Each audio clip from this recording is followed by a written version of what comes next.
Well, yes, we're really proud of all the growth that's been announced recently. There's been a variety of stories. Most recently, on November 1st, Fox announced earnings, and as part of that, Tubi was noted as a critical part of the growth and the success, and the market responded very positively, which is not really, what's happening across the broader landscape. And in fact, it's starkly different.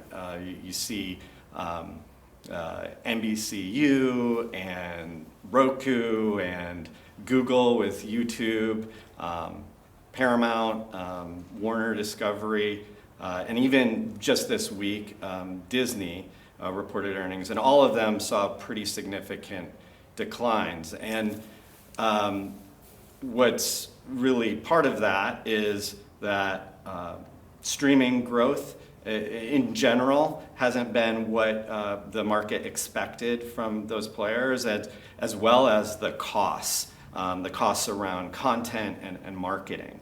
And in fact, now that all this information is public, you can see that most of our competitors, the costs are more than 10x the losses than Tubi. So there's some really big challenges in the media landscape.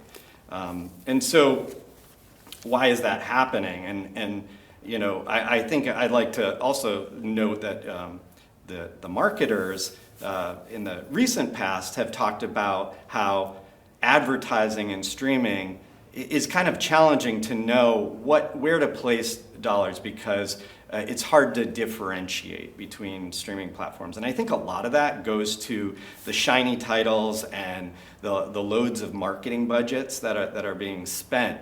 But now that there's more playing out in the market, it's becoming more clear, I think, that there is some pretty big differences among the different streaming companies.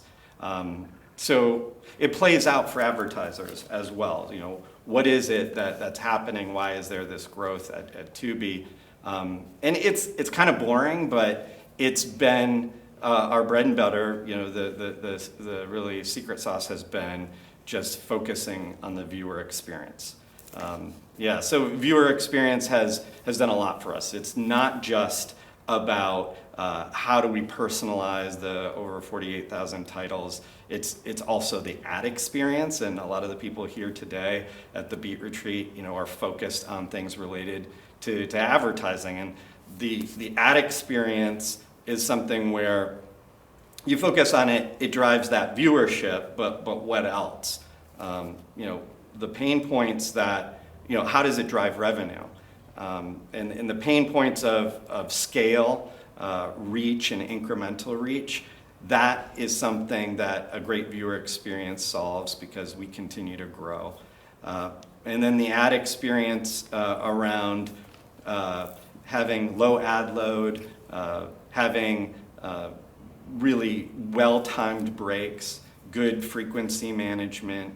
And even, we're seeing that our choice-based video on demand, which is the prevalence on Tubi, it drives brand impact, it drives ROI. And so that performance is what is now starting to shape up. And advertisers are doing a lot more to measure that.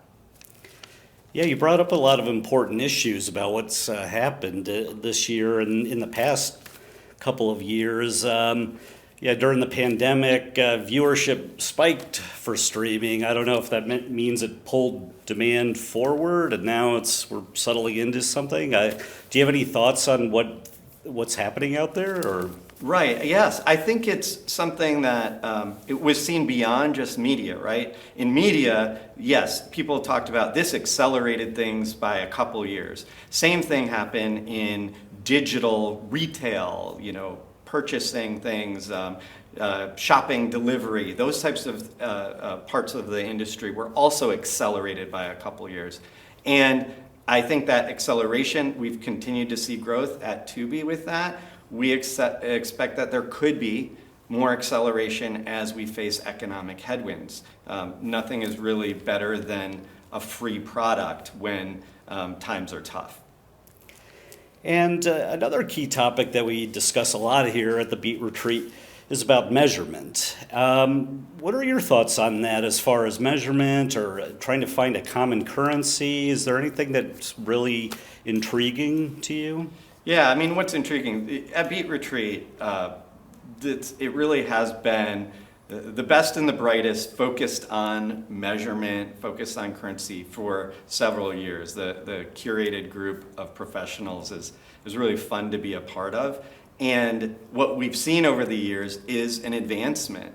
More and more marketers and agencies are using advanced measurement in its variety of flavors, whether that's looking at cross-screen brand impact, whether it's looking at things like search traffic or website visits or downloads or even sales lift. And so these are things that are part of the measurement landscape. What we're starting to see is that the buyers are going beyond looking at channels, TV, connected TV, social, digital online video per se, and they're starting to look at the operators themselves, the publishers like Tubi, and in doing so, they're seeing where brand impact is being delivered at scale. That's part of our growth story and why we're growing ahead of the market.